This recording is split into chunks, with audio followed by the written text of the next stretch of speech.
લોકસભાની ચૂંટણી પહેલા ગુજરાતના રાજકારણમાં મોટી હલચલ જોવા મળી રહી છે। વડોદરાના વાઘોડિયાના બેઠકના અપક્ષના ધારાસભ્ય ધર્મેન્દ્રસિંહ વાઘેલાએ વિધાનસભા સ્પીકરને રાજીનામું સોંપી દીધું છે, જે બાદ તેઓ ભાજપમાં પણ જોડાઈ જશે તેવું તેમણે જણાવ્યું।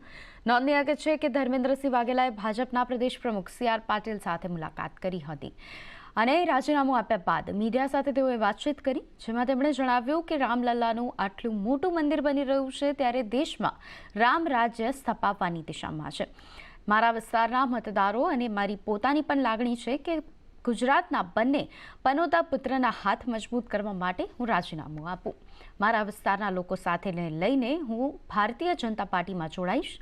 પાર્ટીનો જે પણ આદેશ હશે અને મારા મત વિસ્તારના લોકો જે પણ આદેશ આપશે તે રીતે હું ચૂંટણી અવશ્ય લડીશ।